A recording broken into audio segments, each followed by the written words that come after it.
बिहार में शराबबंदी को लागू हुए 10 साल हो चुके हैं। सिर्फ ब्रेथ एनालाइजर के आधार पर मुकदमा दर्ज करने पर भी सवाल उठे।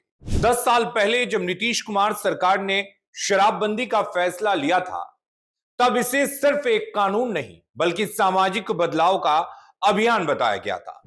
बिहार में शराबबंदी को लागू हुए 10 साल हो चुके हैं। 10 साल पहले जब नीतीश कुमार सरकार ने शराबबंदी का फैसला लिया था, तब इसे सिर्फ एक कानून नहीं बल्कि सामाजिक बदलाव का अभियान बताया गया था। दलील थी, शराब से परिवार बर्बाद होते हैं, घरेलू हिंसा बढ़ती है, गरीब की कमाई शराब में चली जाती है और अगर शराब की बोतल घर तक नहीं पहुंचेगी तो परिवार की जिंदगी बदलेगी। लेकिन इन 10 सालों में शराबबंदी सिर्फ एक सामाजिक अभियान नहीं रही, यह अदालतों तक पहुंची। पटना हाई कोर्ट से लेकर सुप्रीम कोर्ट तक इसकी कानूनी वैधता पर बहस हुई। पुलिस की शक्तियों पर सवाल उठे, गाड़ियों की जब्ती पर सवाल उठे, सिर्फ ब्रेथ एनालाइजर के आधार पर मुकदमा दर्ज करने पर भी सवाल उठे। और आज 10 साल बाद सबसे बड़ा सवाल यही है कि आज की तारीख में शराबबंदी की हकीकत क्या है। क्या बिहार का शराबबंदी कानून पहले जैसा ही है? यही नहीं, शराब तस्करी, अवैध शराब, मुकदमों और पुलिस की कार्रवाई को लेकर विवाद होते रहे और इसी बीच एक नई आर्थिक स्टडी ने बहस को फिर से जिंदा कर दिया है। एनसीएईआर यानी national council of applied economic research की एक नई स्टडी में बिहार से पूर्ण शराबबंदी हटाकर नियंत्रित और टैक्स वाली शराब बिक्री व्यवस्था की तरफ लौटने की सिफारिश की गई है। रिपोर्ट का दावा है कि शराबबंदी ने महिलाओं के खिलाफ अपराधों को व्यापक रूप से कम करने का अपना मूल उद्देश्य हासिल नहीं किया और इसके साथ अवैध शराब का कारोबार, दूसरे नशीले पदार्थों का इस्तेमाल और कानून लागू करने की लागत जैसी समस्याएं बढ़ी।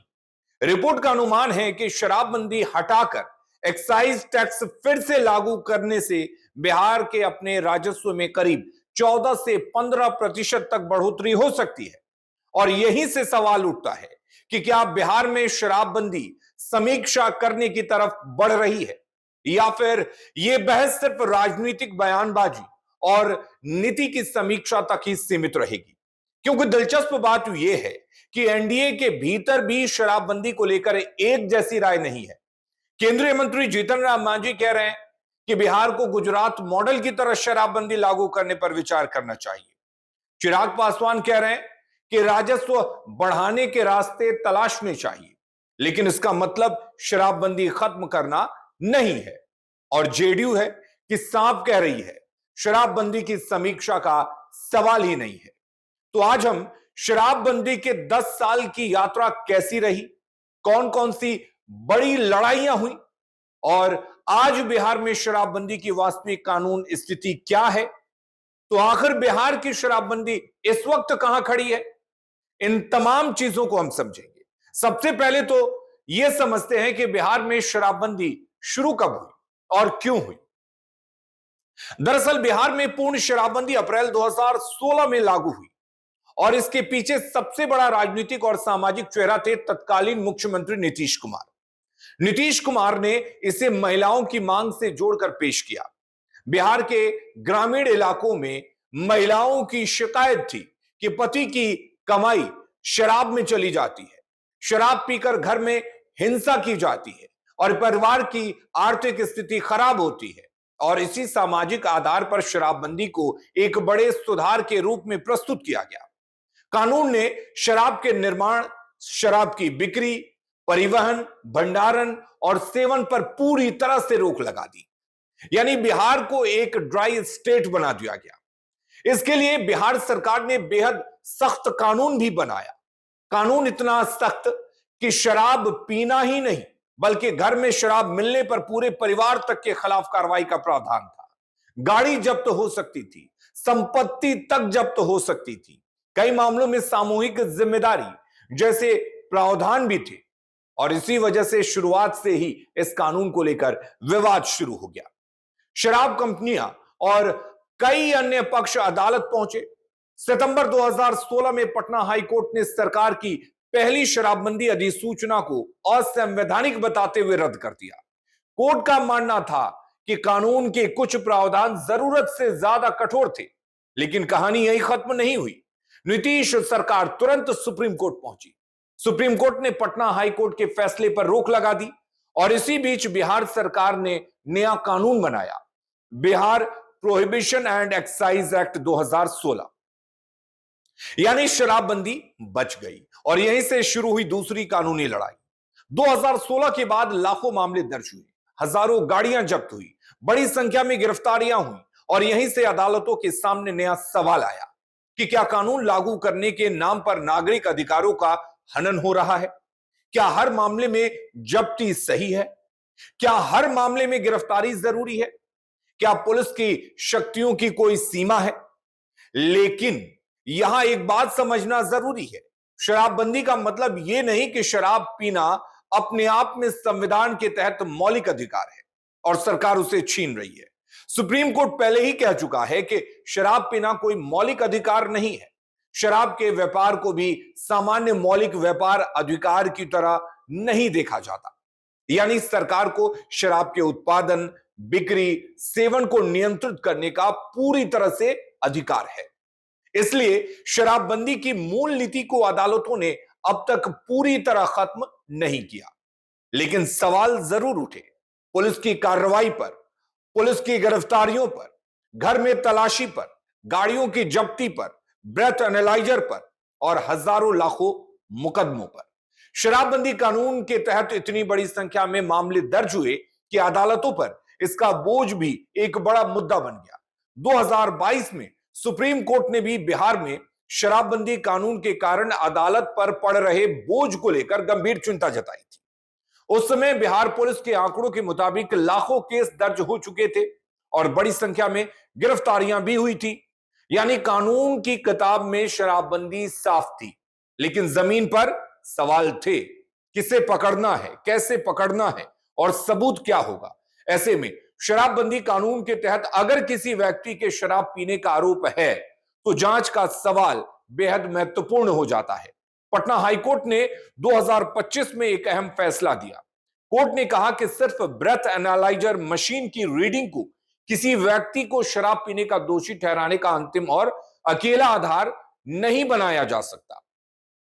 यानी मशीन में रीडिंग आई और सीधे मुकदमा, ऐसा नहीं हो सकता। जांच की विश्वसनीयता और अन्य साक्ष्यों का भी महत्व होगा। इसके बाद मामला सुप्रीम कोर्ट तक पहुंचा। मार्च 2026 में सुप्रीम कोर्ट ने इस मामले की सुनवाई करते हुए सिर्फ ब्रेथ एनालाइजर के सवाल तक खुद को सीमित नहीं रखा। सुप्रीम कोर्ट ने बिहार शराबबंदी कानून के कुछ महत्वपूर्ण प्रावधानों की संवैधानिकता पर भी विचार करने का फैसला किया। खास सवालों में यह भी शामिल हुआ कि क्या पुलिस शराब की जांच के लिए किसी व्यक्ति के निजी घर में जाकर इस तरह से जांच कर सकती है? यानी बहस अब सिर्फ शराब पीने की नहीं रही, बहस हो गई राज्य की शक्ति बनाम नागरिक की निजता। और यही वजह है कि बिहार का शराबबंदी कानून आज सिर्फ सामाजिक नीति का विषय नहीं है, बल्कि यह एक संवैधानिक और कानूनी बहस भी बन चुका है। हाल के एक मामले में पटना हाईकोर्ट ने वाहन जब्ती के मामले में भी कहा कि सिर्फ किसी वाहन में शराब मिल जाने से वाहन मालिक की संपत्ति जब्त नहीं की जा सकती, जब तक कानून में जरूरी शर्तें पूरी ना हो और मालिक की संलिप्तता या मिलीभगत स्थापित ना हो। अब आते हैं एनसीएईआर की एक रिपोर्ट पर। एनसीएईआर यानी national council of applied economic research, जो देश की प्रमुख आर्थिक शोध संस्थाओं में से एक है। एनसीएईआर के रिपोर्ट के मुताबिक उपलब्ध आंकड़ों से यह साफ तौर पर नहीं दिखता कि शराबबंदी के बाद महिलाओं के खिलाफ अपराधों में व्यापक और अस्थायी कमी आई। दूसरी तरफ रिपोर्ट ने अवैध शराब के कारोबार और दूसरे नशीले पदार्थों के इस्तेमाल को लेकर भी चिंता जताई। यानी एक तर्क यह है कि अगर कानूनी शराब बाजार पूरी तरह से बंद कर दिया गया तो शराब की मांग खत्म नहीं हुई, मांग बनी रही और उस मांग को पूरा करने के लिए अवैध बाजार खड़ा हो गया। इसका मतलब कानूनी दुकान बंद लेकिन अवैध सप्लाई जारी। और यहीं से बनती है एक पैरेलल ब्लैक इकोनॉमी। दरअसल इस रिपोर्ट में अर्थशास्त्रियों की टीम ने बिहार के विकास की तस्वीर का विश्लेषण किया और इसी विश्लेषण में शराबबंदी भी एक अहम मुद्दे के तौर पर सामने आई। स्टडी की सिफारिश है कि बिहार को पूर्ण शराबबंदी की जगह नियंत्रित शराब बिक्री और एक्साइज टैक्स व्यवस्था की तरफ लौटना चाहिए। लेकिन यहां एक महत्वपूर्ण सावधानी यह है कि यह कोई सरकारी आदेश नहीं है, यह कोई कैबिनेट का फैसला नहीं है और यह भी नहीं कहा जा सकता कि सरकार शराबबंदी हटाने जा रही है। यह बस एक रिसर्च पेपर और नीति सुझाव है।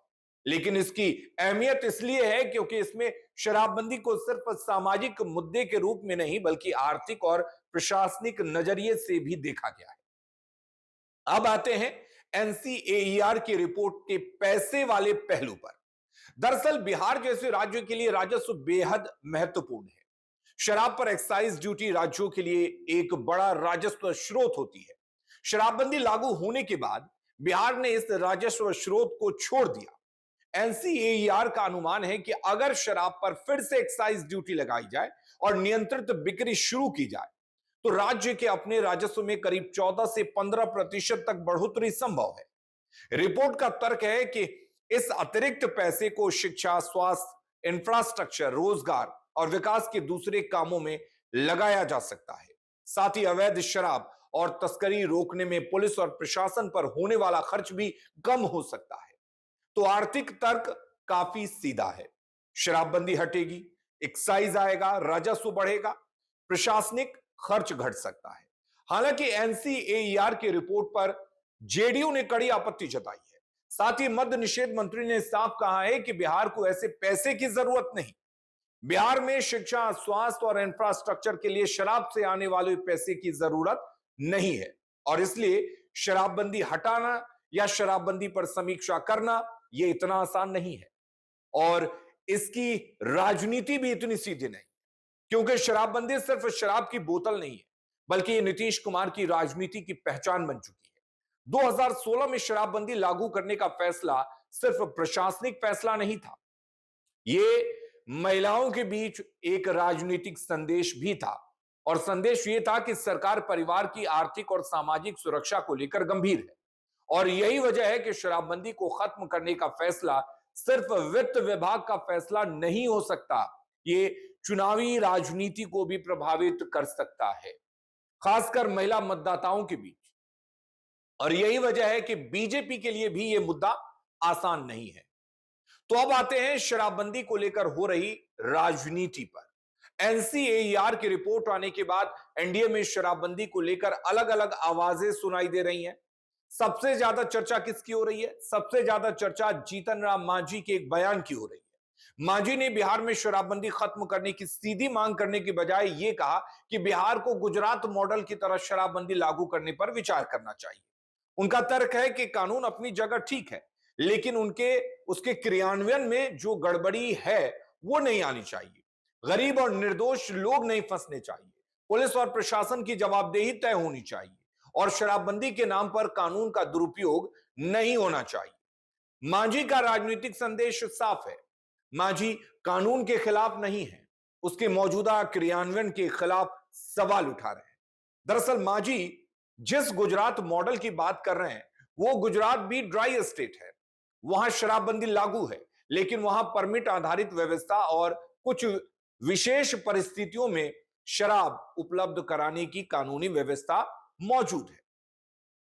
यानी गुजरात मॉडल का मतलब यह नहीं कि शराब खुले बाजार में बिकने लगे, बल्कि इसका अर्थ है प्रतिबंध के साथ नियंत्रित अपवाद और अलग प्रशासनिक व्यवस्था। और मांझी इसी तरह के ज्यादा नियंत्रित और जवाबदेह मॉडल की बात कर रहे हैं। लेकिन जेडीयू को यह बात मंजूर नहीं है। जेडीयू नेताओं ने साफ कह दिया है कि शराबबंदी नीतीश कुमार के कार्यकाल में लागू हुई थी और इसकी समीक्षा का सवाल ही नहीं है।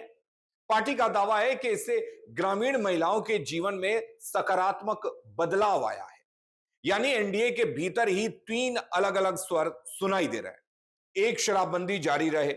दूसरा, राजस्व चाहिए लेकिन शराबबंदी खत्म नहीं होनी चाहिए। और तीसरा क्या है? तीसरा है कि कानून रहे लेकिन गुजरात मॉडल जैसा रहे और गुजरात जैसे मॉडल से उसका क्रियान्वयन सुधारा जाए। मुख्यमंत्री सम्राट चौधरी हालांकि पहले ही साफ कर चुके हैं कि बिहार में पूर्ण शराबबंदी खत्म नहीं की जाएगी। जेडीयू भी कह रही है कि कानून की समीक्षा का सवाल ही नहीं है। यानी फिलहाल सरकार का आधिकारिक रुख जो है वो यही है कि शराबबंदी जारी रहेगी। ऐसे में एनसीएईआर की रिपोर्ट फिलहाल बहस को जरूर प्रभावित कर रही है, लेकिन कानून को बिल्कुल नहीं। अब अगर हम इस सवाल का जवाब तलाशने की कोशिश करें कि 10 साल बाद शराबबंदी कहां खड़ी है, क्या शराबबंदी पूरी तरह सफल रही, तो इसका जवाब सिर्फ हां या ना में देना थोड़ा मुश्किल है, क्योंकि शराबबंदी को मापने के कम से कम 4 पैमाने हैं। पहला यह कि शराब की उपलब्धता, दूसरा महिलाओं और परिवारों पर असर, तीसरा अपराध और कानून व्यवस्था, और चौथा है राजस्व और प्रशासनिक लागत। अगर पहला पैमाना हम देखें तो शराबबंदी ने कानूनी बाजार बंद कर दिया, लेकिन तस्करी और अवैध शराब के मामले लगातार सामने आते रहते हैं। अगर दूसरे पैमाने की बात करें तो सरकार और जेडीयू का दावा है कि ग्रामीण महिलाओं के जीवन में सकारात्मक बदलाव आया, लेकिन एनसीएईआर की स्टडी इस प्रभाव को व्यापक अपराध आंकड़ों के स्तर पर निर्णायक रूप से साबित नहीं मानती है। तीसरा पैमाना है कानून व्यवस्था, तो यहां तस्वीर थोड़ी मिली जुली है। एक तरफ शराबबंदी के जरिए शराब से जुड़ी सामान्य बिक्री खत्म हुई, तो दूसरी तरफ अवैध शराब तस्करी और पुलिस प्रशासन पर दबाव की समस्या सामने आई। और चौथा पैमाना है पैसा, तो यहां नुकसान स्पष्ट है। राज्य को शराब से मिलने वाला वैध एक्साइज राजस्व नहीं मिल रहा है, लेकिन अगर शराबबंदी हटती है तो सामाजिक लागत का सवाल भी उठेगा। इसलिए सिर्फ यह कहना कि शराब बेचो और पैसा कमाओ, यह पूरी तस्वीर नहीं है। यह सच है कि दुनिया के कई देशों और भारत के अलग अलग राज्यों में दूसरा मॉडल अपनाया गया है, लेकिन बिहार ने पूर्ण रूप से शराबबंदी का पहला मॉडल चुना। आज की तारीख में बिहार की शराबबंदी अब सिर्फ कानून नहीं रही, बल्कि यह सामाजिक नीति भी है, आर्थिक सवाल भी है, अदालत की लड़ाई भी है और आने वाले समय में बड़ी राजनीतिक परीक्षा भी।